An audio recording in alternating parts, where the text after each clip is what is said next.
What is up? It's your boy Storm, and man, do we have a lot to talk about. MW4 just dropped, just revealed a couple days ago, and dude, Twitter is going down right now. We got screenshots, videos, and movement details. Infinity War devs fighting back? I mean, it is absolutely going down on Twitter right now. These developers are not taking the slander. No more, said Infinity Ward. Our game is going to be realistic, down to earth, the real modern warfare that you guys love so much. I mean, we're definitely not going to, turn it all around in season one. We definitely haven't done that before. Do you guys really believe they're going to keep it super realistic? I doubt it. I mean, if you really think about it, where exactly are we, right?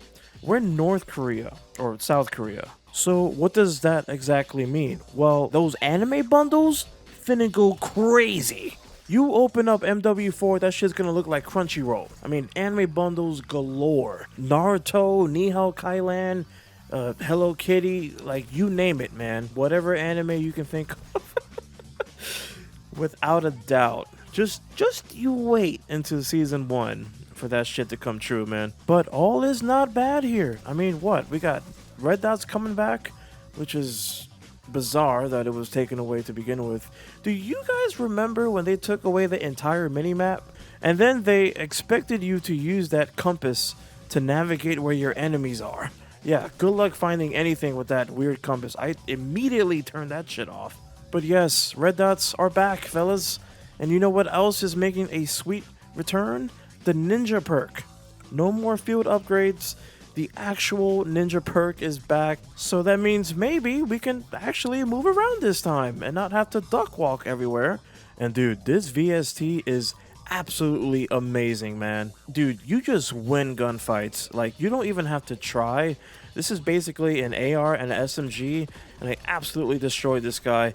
Like, I think I mastered the wall bouncing in this game, and most people don't really wall bounce. And you really should. I mean, you can get a really good advantage on a gunfight just by height advantage alone. And then, unfortunately, tac sprint is making a return here. You really don't need to tac sprint, dude. You don't need to go that fast. Regular sprint is enough.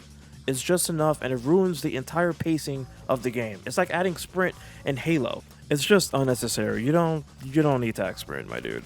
You have regular sprint. And speaking of movement, we actually have some footage here released by Infinity Ward on how the movement is going to work. And as you can see, it looks pretty fast. A lot faster than I thought it was going to be. And dude, like, you just instantly mantle. Like, there is no time. You just literally fly by. It's kind of like Battlefield, I guess, right? Where your legs are just flying across the ledge. I think it's a little too fast, but I would rather have it too fast than too slow. I mean, you got people saying like it feels like MW 2019 and MW2 combined, but then some people say it feels like MW3. I don't know, honestly, what it looks like here. It just looks faster than MW2.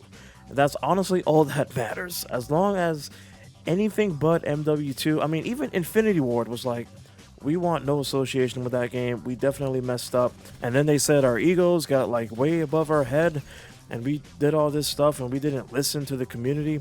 And like, even if you look at Joe Csat, he looks totally different than MW 2019 and MW2. I have a little suspicion going on here. I don't think that's the real Joe Csat. I honestly think that that's a clone. The real Joe Csat is like tied up in a fucking basement in the Infinity Ward headquarters. And if you get close enough, you can hear him say, "Put strict skill-based matchmaking in the game now! This is bullshit! And slow it down the movement! And take that ninja perk out of the game!" That is not the real Joe Csat. I promise you. There's no way he's allowing this. That's just... I'm just throwing that out there. Who knows, right? I mean, anybody could be anybody these days. And yo, we gotta talk about that credit class. They released the image here of the new layout of the credit class, and ooh, that shit look good. That actually looks good. I'm not gonna lie here. Actually looks like a modernized version of the OG credit class system. That actually looks pretty damn good. I actually really dig the fact that you can put custom operators for each class set. Like, you're going against a stack team, your kill streaks are set to high streaks that you're never going to get, right? So you switch to a different class that has lower streaks and a certain operator.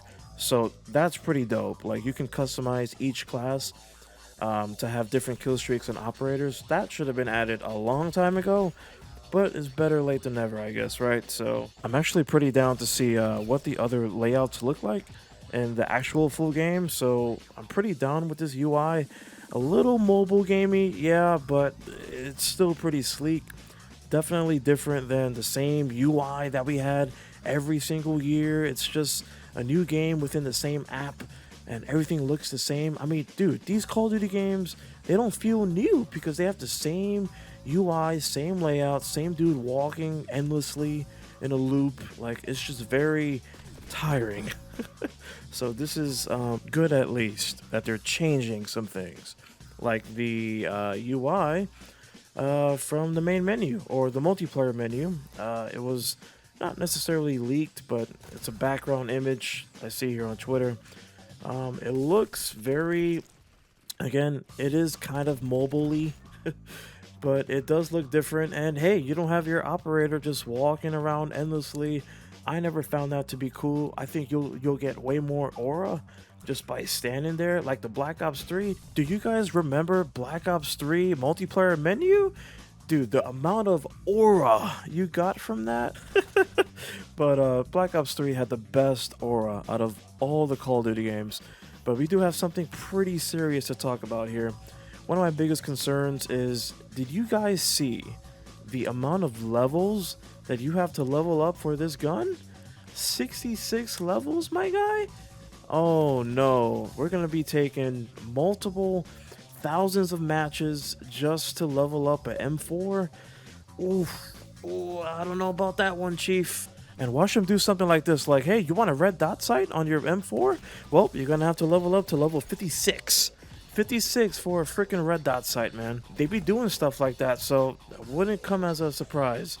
All the attachments that you want is like all the way at the end. And speaking of attachments, the gunsmith is unfortunately, yes, unfortunately coming back. I'm not a huge fan of the gunsmith, I'll be totally honest with you. And it's because, why make things so complicated? Why is there 45 different silencers? There is no reason. There should be 45, 56 barrels, silencers, red dot sights. I can kind of understand. Alright, it just comes down to a personal preference. I don't have an issue with a red dot sight being like 50 of them, that's fine. But 50 silencers for what exactly? What, to just hide your bullets more? Like, I don't understand why you would need that many silencers, why you would need that many stocks. Just keep it simple, like back in the day. Remember back in the day, right? You get 2 attachments, that's it. That's all you needed, and the gun worked. It worked as it should be. Alright, you got 1 silencer, 1 extended mag, 1 stock, 1 red dot, and you're good to go. You don't need anything else. And like, getting attachments in general was like a luxury. Dude, like, the gun alone used to shit on people. Like, you didn't rely on attachments. But it is what it is. I just hope they give us some more detail on what we're actually adding. Because, like, you'd have the gunsmith, and then they wouldn't give you any accurate information, and then you have to watch exclusive ace just to make a silence ACR combo. Like, it was just ridiculous. Give us accurate information if you're gonna have this complex system. Lastly, I do want to talk about the skill-based matchmaking. I'm not gonna be one of these channels that constantly talks about why skill-based matchmaking sucks. We all know it's there, but they did talk about open matchmaking here, which is why, again, I mentioned that Joe Csot is a clone. I stand by my word there. But apparently they are going to have open matchmaking, and I don't really believe them. I'm gonna have to see that shit. So, I mean, open matchmaking is, I mean, like, that shit's gonna be hidden in the settings. You're gonna have to, like, 5 different menus just to get to open matchmaking, and then it's gonna tell you to install for 40 gigabytes open matchmaking, and then you have to, like, factory reset your console. Dude, they're gonna make it so difficult just to do open matchmaking. I guarantee you that shit's gonna be hidden. That is not gonna be like right there. Hey, open matchmaking, go ahead and press on me. Like, nah. Like, you're gonna have to find me. You're gonna find my open matchmaking ass. Anyways, yeah, man, MW4 is looking pretty good. So far, it's kind of very similar to the reveal of MW 2019. Do you guys remember all that good news we got within a couple of days? The same thing is kind of happening here with MW4. So we'll see how this goes, and I definitely want to play this beta because it looks to be just an overall improved MW 2019. Doesn't look that much different based on what I've seen so far, and absolutely destroyed that guy right there. Got myself another dub. And man, this commando class is absolutely so good, dude. But yeah, man, definitely expect to see more Call of Duty content on this channel, especially with MW4 and other games too, like Halo, Gears of War, Battlefield. This is really just a first-person shooter channel. So yeah, my first video here. I'm gonna get out of here. See you later. Peace out.